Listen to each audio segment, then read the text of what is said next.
नमस्कार दोस्तों, आज की इस नई वीडियो में आपका स्वागत करता हूं। दोस्तों, आज की इस नई वीडियो में हम लोग बात करेंगे कि यार बोर्डिंग स्कूल जो है वो नॉर्मल स्कूल से बेटर क्यों है। सबसे पहला जो पॉइंट आता है कि जब भी कोई भी बच्चा हॉस्टल में रहता है, बोर्डिंग स्कूल में रहता है, तो उसको टाइम मैनेजमेंट आ जाता है। क्योंकि नॉर्मल बच्चा 5-6 घंटे स्कूल में लगाता है, बोर्डिंग स्कूल में बच्चा 15-16 घंटे बिजी रहता है ना। अब सवाल ये आता है, सर कैसे बिजी रहता है? संडे को बच्चे को टेस्ट देना है, कभी एक्टिविटीज हो रही हैं, कभी डिबेट कंपटीशन हो रहा है, हर रोज रात को नाइट क्लासेस हो रही हैं, संडे को बच्चे का वीकली टेस्ट भी हो रहा है, लीडरशिप मैनेजमेंट की ट्रेनिंग भी चल रही है। तो आप सोचो, बच्चा सुबह 5:30 बजे उठ करके योगा कर रहा है, एक्सरसाइज कर रहा है, 8 बजे स्कूल जा रहा है, 1-1:30 बजे लंच कर रहा है। मेरे कहने का मतलब क्या है? दोपहर को 2 बजे से लेकर 4 बजे तक कॉम्पिटिटिव क्लासेस लगा रहा है, शाम को 4 बजे से लेकर 7 बजे तक खेल रहा है, सही है। रात को 8:30-7 बजे डिनर कर रहा है, 8 बजे से लेकर 10 बजे तक फिर से उसको सेल्फ स्टडी करवाया जा रहा है। यानी दिन भर में जितना भी कुछ पढ़ा है उसको हमें दोबारा से रिपीट करना है। तो सोचो, एक नॉर्मल बच्चा 8 बजे जा रहा है, 2 बजे घर आ जा रहा है, लेकिन ये बच्चा सुबह 5 बजे उठ रहा है और रात को 11 बजे सो रहा है। आपको ये बात समझ में आ रही है? तो ये है बोर्डिंग स्कूल का जादू। क्लियर है जी? ये बोर्डिंग स्कूल का जादू है।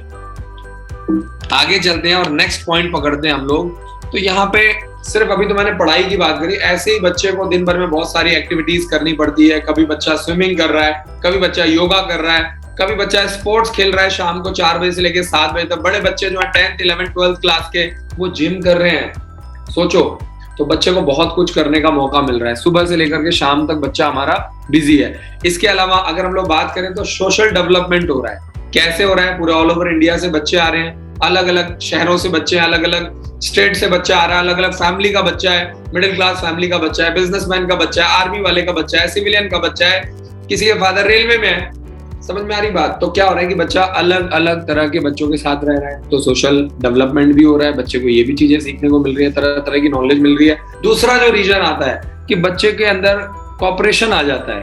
बच्चा नए नए बच्चों से मिलता है, दोस्त बनता है, नई नई चीजें सीखता है ना। तो बहुत सारे नए नए बच्चे ज्वाइन करते हैं, बहुत सारे बच्चे छोड़ के भी जाते हैं। तो बच्चा ऐसे इन्वायरमेंट में क्या हो रहा है, हॉस्टल में क्विकली अडेप्टेबल हो जा रहा है। कभी कुछ करना है, कभी कुछ करना है, कभी कुछ करना है, कभी जाना है, कभी पेपर हो रहा है, कभी कुछ हो रहा है, कभी पढ़ाई हो रही है, कभी स्पोर्ट्स हो रहा है ना। अगला हमारा तीसरा जो पॉइंट आता है वो आता है कम्युनिकेशन स्किल्स का। कम्युनिकेशन स्किल्स का तो देखिए, जो भी बच्चा हॉस्टल में है, क्योंकि कभी डिबेट हो रहा है, कभी थिएटर हो रहा है, कभी इंग्लिश स्पीकिंग हो रही है, कभी को करिकुलर एक्टिविटीज हो रही है, तो बच्चे को हमेशा कुछ ना कुछ करने को मिल रहा है।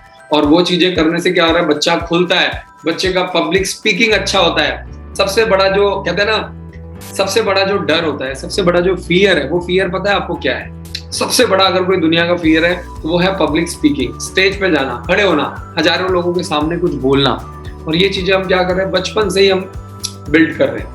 जब बच्चा 2nd क्लास में, 3rd क्लास में, 4th क्लास में, उसके बाद क्या है, बॉर्डर प्रोस्पेक्टिव। तो ये बड़ा इंपॉर्टेंट पॉइंट है कि बच्चे पूरे ऑल ओवर इंडिया से अलग अलग धर्मों के बच्चे आ रहे हैं। हिंदू, मुस्लिम, सिख, ईसाई सभी बच्चों के धर्मों के बच्चे एक साथ रह रहे हैं, अलग अलग कल्चर देख रहे हैं, अलग अलग कल्चर को सीख रहे हैं, सही है। उसके बाद हमारे पास आता है लास्टिंग बॉन्ड्स।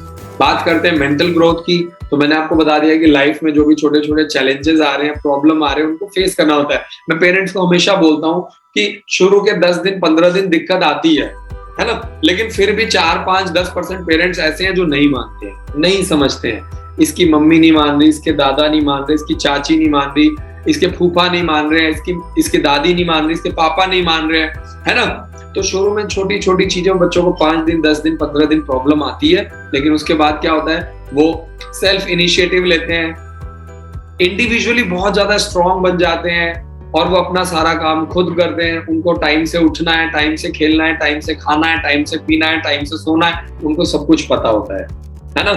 अब वो अपने डिसीजन खुद लेने लग जाता है। तो ये किसी पेरेंट्स के लिए सबसे, जो कहते हैं ना, सबसे बड़ी अचीवमेंट क्या है कि आपका बच्चा सोचू हो गया है, आपका बच्चा डिसीजन खुद ले रहा है। चलिए आगे चलते हैं। जो 9th पॉइंट है हमारे पास, बेसिक लाइफ स्किल। तो क्या होगा कि जब बच्चा हॉस्टल में आता है तो उसको कब पढ़ना है, कब खेलना है, ये सारा टाइम मैनेजमेंट आ जाता है। बेसिक चीजें पता लग जाती हैं कि आपके लिए आपकी हेल्थ भी इंपॉर्टेंट है, पढ़ाई लिखाई भी इंपॉर्टेंट है, काम धंधा भी इंपॉर्टेंट है। 10वां पॉइंट आता है एनहेंस पर्सनालिटी। तो जब वो हॉस्टल में रहने लग जाता है तो उसके पास नॉलेज ज्यादा होती है। नॉलेज कैसे ज्यादा होती है, पर्सनालिटी कैसे इंप्रूव हो रही है, वो डिसिप्लिन हो जा रहा है, टाइम से सोना, टाइम से उठना, टाइम से खाना, टाइम से पीना।